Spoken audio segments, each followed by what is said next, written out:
After spending the day with the BMW M4, I've fallen head over heels in love with it. But no car is perfect, so here are some of the things we hate about the BMW M4. And truth be told, there aren't that many of them. Now, BMW is a business, so they have to follow government regulations and they have to appeal to the mass market.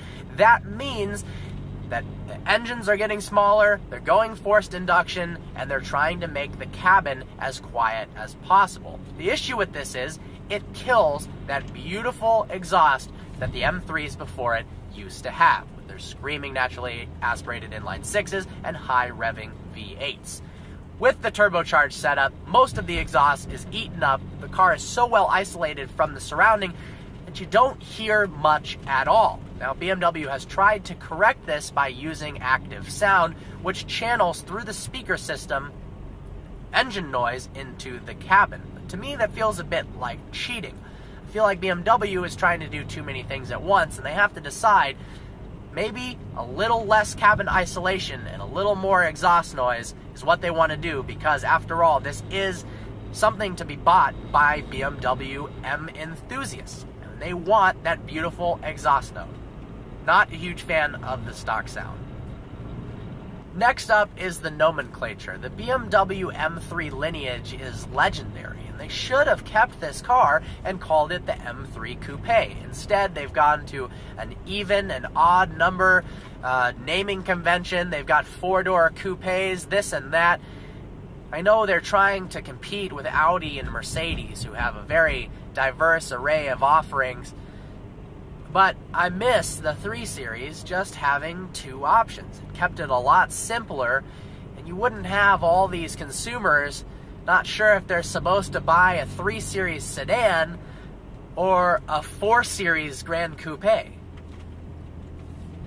With this car being as brilliant as it is, you didn't have to change and go to an M4. I know it's the first non-naturally aspirated M3, and it's got some differences to it from the previous generation of cars, but it's brilliant, and it deserves to be in that M3 family. Of course, you can still get it in sedan form, but honestly, when you think of an M3, you imagine a 2-door.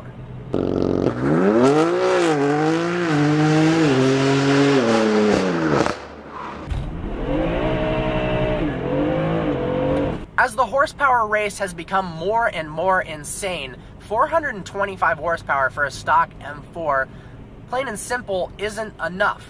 C63 AMGS, 503 horsepower, even a stock base Stingray, 450, and if you option this up, you're getting close to Z06 territory, 650 horsepower. You've got Hellcats for 70 grand, they're pushing 707 horsepower. Even the new Camaro SS makes more than this for a lot less money.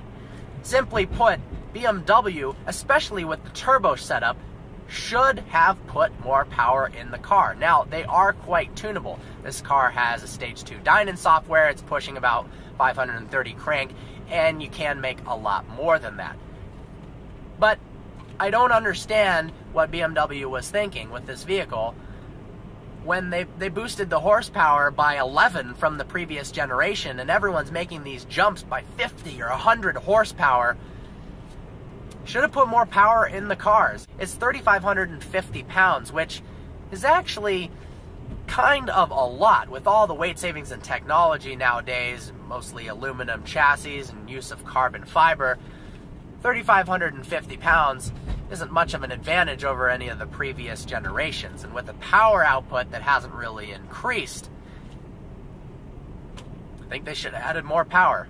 That's it, 3 things. That's all I could think of. And all of those things, except for the nomenclature, can be fixed really quickly. You put a set of Dynon cans on the back, you put a tune on it, makes more power, sounds better, problem solved. Hope you enjoyed this video. Like always, please browse our channel and subscribe. Thank you for watching. Follow us on Facebook, follow us on Instagram. Also, follow the owner of this vehicle at Yas Madness. Some epic pictures of the car there. Look forward to seeing you next video.